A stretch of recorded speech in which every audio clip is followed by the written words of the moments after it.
அனைவருக்கும் வணக்கம். நம்ம இன்னைக்கு வந்து பன்னீர் ஆனியன் ஊத்தப்பம் எப்படி செய்யறதுன்னு சொல்லி பார்க்க போறோம். அதுக்கு 1/4 கிலோ பன்னீர் எடுத்திருக்கேன், 4 முட்டை எடுத்திருக்கேன், உப்பு எடுத்திருக்கேன் தேவையான அளவு. இப்போ நம்ம பன்னீர்ல வந்து முட்டையை உடைச்சு ஊத்திடலாம்.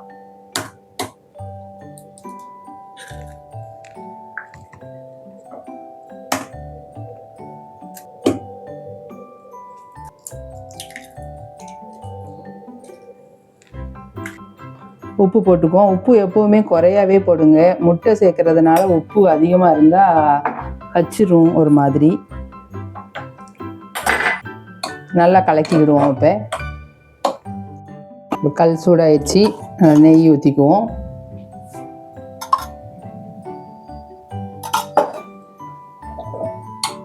பன்னீர் மாவு ஊற்றிக்குவோம்.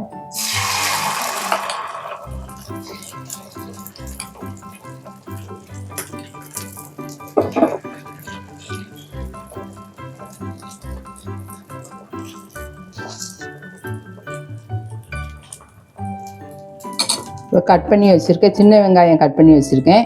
கட் பண்ண வெங்காயத்தை மேலே தூவிக்குவோம்.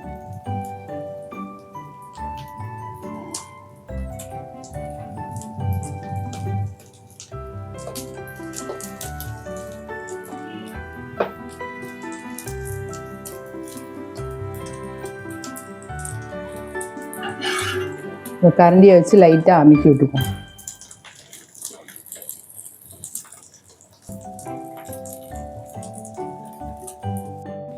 பரட்டி போட்டு வேக வச்சிட்டோம், நல்லா வெந்துருச்சு. ஆனியன் பன்னீர் ஊத்தப்பம் ரெடி ஆயிடுச்சு, சூப்பராக ரெடி ஆயிடுச்சு. இதில் வந்து கார்போஹைட்ரேட் கம்மியாக இருக்குது, புரோட்டீன் நல்லா நிறைய இருக்குது. இப்போ இதுக்கு வந்து பூசணிக்காய் சாம்பார் வச்சுருக்கேன். பூசணிக்காய் சாம்பார், பருப்பு இல்லாத பூசணிக்காய் சாம்பார்,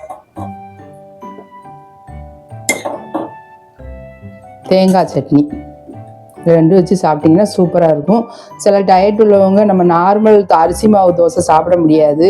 அவங்கெல்லாம் வந்து அவங்க தோசை சாப்பிட்ணும், ஆனியன் தோசையெல்லாம் சாப்பிட்ணுன்னு ஆசைப்படுறவங்க இந்த மாதிரி சாப்பிட்லாம்.